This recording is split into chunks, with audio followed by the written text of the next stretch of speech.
Notre être même à chaque instant a pour étoffe, pour substance, l'amour que Dieu nous porte. L'amour créateur de Dieu qui nous tient dans l'existence n'est pas seulement surabondant de générosité. Il est aussi renoncement, sacrifice. Ce n'est pas seulement la passion, c'est la création elle-même qui est renoncement et sacrifice de la part de Dieu. La passion n'en est que l'achèvement. Déjà comme créateur, Dieu se vide de sa divinité. Il prend la forme d'un esclave. Il se soumet à la nécessité. Il s'abaisse. Son amour maintient dans une existence libre et autonome, des êtres autres que lui, autres que le bien, des êtres médiocres. Par amour, il les abandonne au malheur et au péché, car s'il ne les abandonnait pas, ils ne seraient pas. Sa présence leur ôterait l'être comme la flamme tue un papillon. La religion enseigne que Dieu a créé les êtres finis à des degrés différents de médiocrité. Nous constatons que nous autres humains, nous sommes à la limite, l'extrême limite au-delà de laquelle il n'est plus possible de concevoir ni d'aimer Dieu. Au-dessous de nous, il n'y a que les animaux. Nous sommes aussi médiocres, aussi loin de Dieu qu'une créature raisonnable peut l'être. C'est un grand privilège.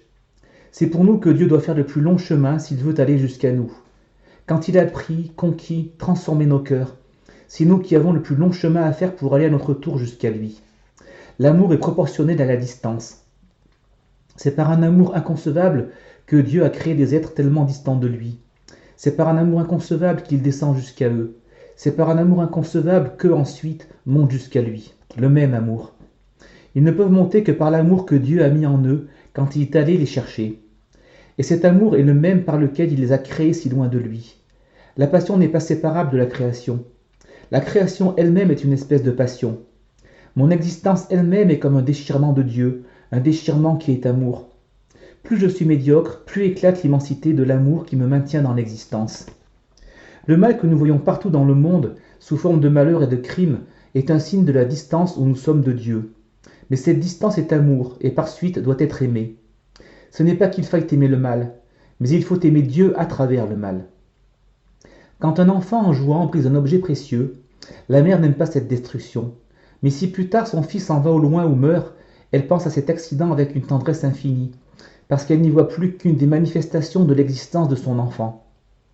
C'est de cette manière qu'au travers toutes les choses bonnes et mauvaises, indistinctement, nous devons aimer Dieu. Tant que nous aimons seulement à travers le bien, ce n'est pas Dieu que nous aimons, c'est quelque chose de terrestre que nous nommons du même nom. Il ne faut pas essayer de réduire le mal au bien en cherchant des compensations, des justifications au mal. Il faut aimer Dieu à travers le mal qui se produit, uniquement parce que tout ce qui se produit est réel, et que derrière toute réalité, il y a Dieu. Certaines réalités sont plus ou moins transparentes, d'autres sont tout à fait opaques, mais derrière tout indistinctement, il y a Dieu. Notre affaire est seulement d'avoir le regard tourné dans la direction du point où il se trouve, soit que nous puissions ou non l'apercevoir. S'il n'y avait aucune réalité transparente, nous n'aurions aucune idée de Dieu. Mais si toutes les réalités étaient transparentes, nous n'aimerions que la sensation de la lumière et non pas Dieu. Quand nous ne le voyons pas, quand la réalité de Dieu n'est rendue sensible à aucune partie de notre âme, alors pour aimer Dieu, il faut vraiment se transporter hors de soi. C'est cela aimer Dieu. Pour cela, il faut avoir constamment le regard tourné vers Dieu, sans jamais bouger. Autrement, comment connaîtrions-nous la bonne direction quand un écran opaque s'interpose entre la lumière et nous? Il faut être tout à fait immobile. Rester immobile ne veut pas dire s'abstenir d'action. Il s'agit d'immobilité spirituelle, non matérielle. Mais il ne faut pas agir, ni d'ailleurs s'abstenir d'agir par volonté propre. Il faut faire seulement en premier lieu ce à quoi on est contraint par une obligation stricte, puis ce qu'on pense honnêtement nous être demandé par Dieu. Enfin, s'il reste un domaine indéterminé, ce à quoi une inclination naturelle nous pousse, à condition qu'il ne s'agisse de rien d'illégitime. Il ne faut faire d'efforts de volonté dans le domaine de l'action que pour remplir les obligations strictes. Les actes qui procèdent de l'inclination ne constituent évidemment pas des efforts. Quant aux actes d'obéissance à Dieu, on y est passif. Quelles que soient les peines qui les accompagnent, ils n'exigent pas d'efforts à proprement parler, pas d'efforts actifs, mais plutôt la patience, la capacité de supporter et de souffrir. La crucifixion du Christ en est le modèle. Même si, vu du dehors, un acte d'obéissance semble s'accompagner d'un grand déploiement d'activité, il n'y a en réalité au-dedans de l'âme que souffrance passive. Il y a un effort à faire qui est de loin le plus dur de tous, mais il n'est pas du domaine de l'action. C'est de tenir le regard dirigé vers Dieu, de le ramener quand il s'est écarté, de l'appliquer par moments avec toute l'intensité dont on dispose. Cela est très dur parce que toute la partie médiocre de nous-mêmes, qui est presque tout nous-mêmes, qui est nous-mêmes, qui est ce que nous nommons notre moi, se sent condamnée à mort par cette application du regard sur Dieu. Et elle ne veut pas mourir, elle se révolte. Elle fabrique tous les mensonges susceptibles de détourner le regard. Un de ces mensonges, ce sont les faux dieux qu'on nomme Dieu. On peut croire qu'on pense à Dieu alors qu'en réalité, on aime certains êtres humains qui nous ont parlé de lui, ou un certain milieu social, ou certaines habitudes de vie, ou une certaine paix de l'âme, une certaine source de joie sensible, d'espérance, de réconfort, de consolation. En pareil cas, la partie médiocre de l'âme est en complète sécurité. La prière même ne la menace pas. Un autre mensonge, c'est le plaisir et la douleur. Nous savons très bien que certaines omissions ou certaines actions causées par l'attrait du plaisir ou la crainte de la douleur nous forcent à détourner le regard de Dieu. Quand nous nous y laissons aller, nous croyons avoir été vaincus par le plaisir ou la douleur, mais c'est très souvent une illusion. Très souvent, le plaisir et la douleur sensible sont seulement un prétexte que prend la partie médiocre de nous-mêmes pour nous détourner de Dieu. Par eux-mêmes, ils ne sont pas si puissants. Il n'est pas si difficile de renoncer à un plaisir même enivrant, de se soumettre à une douleur même violente. On le voit faire quotidiennement par des gens très médiocres. Mais il est infiniment difficile de renoncer même à un très léger plaisir, de s'exposer à une très légère peine, seulement pour Dieu, pour le vrai Dieu, pour celui qui est dans les cieux et non pas ailleurs. Car quand on le fait, ce n'est pas à la souffrance qu'on va, c'est à la mort. Une mort plus radicale que la mort charnelle et qui fait pareillement horreur à la nature. La mort de ce qui en nous dit « je ». Quelquefois la chair nous détourne de Dieu, mais souvent quand nous croyons que les choses se passent ainsi, c'est en réalité le contraire qui se produit. L'âme incapable de supporter cette présence meurtrière de Dieu, cette brûlure, se réfugie derrière la chair, prend la chair comme écran. En ce cas, ce n'est pas la chair qui fait oublier Dieu, c'est l'âme qui cherche l'oubli de Dieu dans la chair, qui s'y cache. Il n'y a pas alors défaillance, mais trahison. Et la tentation d'une telle trahison est toujours là tant que la partie médiocre de l'âme l'emporte de beaucoup sur la partie pure. Des fautes en elles-mêmes très légères peuvent constituer une telle trahison. Elles sont alors infiniment plus graves que des fautes en elles-mêmes très graves causées par une défaillance. On évite la trahison non par un effort, par une violence contre soi-même, mais par un simple choix. Il suffit de regarder comme étrangère et ennemie la partie de nous-mêmes qui veut se cacher de Dieu, même si elle est presque tout nous-mêmes, si elle est nous-mêmes. Il faut prononcer en soi-même perpétuellement une parole d'adhésion à la partie de nous-mêmes qui réclame Dieu, même quand elle n'est encore qu'un infiniment petit. Cet infiniment petit, tant que nous y adhérons, croît d'une croissance exponentielle, selon une progression géométrique analogue à la série 2, 4, 8, 16, 32, etc., comme fait une graine, et cela sans que nous y soyons pour rien. Nous pouvons arrêter cette croissance en lui refusant notre adhésion, la ralentir en négligeant d'user de la volonté contre les mouvements désordonnés de la partie charnelle de l'âme. Mais néanmoins, cette croissance, quand elle s'opère en nous sans nous.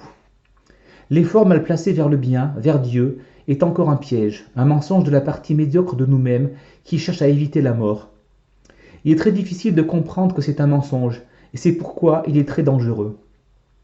Tout se passe comme si la partie médiocre de nous-mêmes en savait beaucoup plus que nous sur les conditions du salut, et c'est ce qui force à admettre quelque chose comme le démon. Il y a des gens qui cherchent Dieu à la manière de quelqu'un qui sauterait à pieds joints, dans l'espoir qu'à force de sauter toujours un peu plus haut, il finira un jour par ne plus retomber, par monter jusqu'au ciel. Cet espoir est vain. Dans le conte de Grimm intitulé Le vaillant petit tailleur, il y a un concours de force entre le petit tailleur et un géant. Le géant lance une pierre en haut, si haut qu'elle met très très longtemps avant de retomber. Le petit tailleur, qui a un oiseau dans sa poche, dit qu'il peut faire beaucoup mieux, que les pierres qu'il lance ne retombent jamais. Et il lâche son oiseau. Ce qui n'a pas d'aile finit toujours par retomber. Les gens qui sautent à pieds joints vers le ciel, absorbés par cet effort musculaire, ne regardent pas le ciel. Et le regard est la seule chose efficace en cette matière, car il fait descendre Dieu. Et quand Dieu est descendu jusqu'à nous, il nous soulève, il nous met des ailes. Nos efforts musculaires n'ont d'efficacité et d'usage légitime que pour écarter, pour mater tout ce qui nous empêche de regarder. C'est un usage négatif. La partie de l'âme capable de regarder Dieu est entourée de chiens qui aboient, mordent et dérangent tout. Il faut prendre un fouet pour les dresser. Rien n'interdit d'ailleurs, quand on le peut, d'employer pour ce dressage des morceaux de sucre. Que ce soit par le fouet ou le sucre, en fait on a besoin des deux en proportion variable selon les tempéraments, l'important est de dresser ces chiens, de les contraindre à l'immobilité et au silence. Ce dressage est une condition de l'ascension spirituelle, mais par lui-même, il ne constitue pas une force ascendante. Dieu seul est la force ascendante, et il vient quand on le regarde. Le regarder, cela veut dire l'aimer. Il n'y a pas d'autre relation entre l'homme et Dieu que l'amour. Mais notre amour pour Dieu doit être comme l'amour de la femme pour l'homme, qui n'ose s'exprimer par aucune avance, qui est seulement attente. Dieu est l'époux, et c'est à l'époux à venir vers celle qu'il a choisie, à lui parler, à l'emmener. La future épouse doit seulement attendre. Le mot de Pascal, tu ne me chercherais pas si tu ne m'avais trouvé, n'est pas la véritable expression des rapports entre l'homme et Dieu. Platon est bien plus profond quand il dit se détourner de ce qui se passe avec toute l'âme. L'homme n'a pas à chercher ni même à croire en Dieu. Il doit seulement refuser son amour à tout ce qui est autre que Dieu. Ce refus ne supporte aucune croyance. Il suffit de constater ce qui est une évidence pour tout esprit. C'est que tous les biens d'ici-bas, passés, présents ou futurs, réels ou imaginaires, sont finis et limités, radicalement incapables de satisfaire le désir d'un bien infini et parfait, qui brûle perpétuellement en nous. Ceux-là tous le savent et se l'avouent plusieurs fois en leur vie un instant, mais aussitôt ils se mentent afin de ne plus le savoir, parce qu'ils sentent que s'ils le savaient, ils ne pourraient plus vivre. Et ce sentiment est juste. Cette connaissance tue, mais elle inflige une mort qui conduit à une résurrection. Cela, on ne le sait pas d'avance, on pressent seulement la mort. Il faut choisir entre la vérité et la mort, ou le mensonge et la vie. Si on fait le premier choix, si on s'y tient, si on persiste indéfiniment à refuser de mettre tout son amour dans les choses qui n'en sont pas dignes, c'est-à-dire dans toutes les choses d'ici-bas sans exception, cela suffit. Il n'y a pas de question à se poser, de recherche à faire. Si un homme persiste dans ce refus, un jour ou l'autre, Dieu viendra à lui. Comme Électre pour Oreste, il verra, entendra, étreindra Dieu.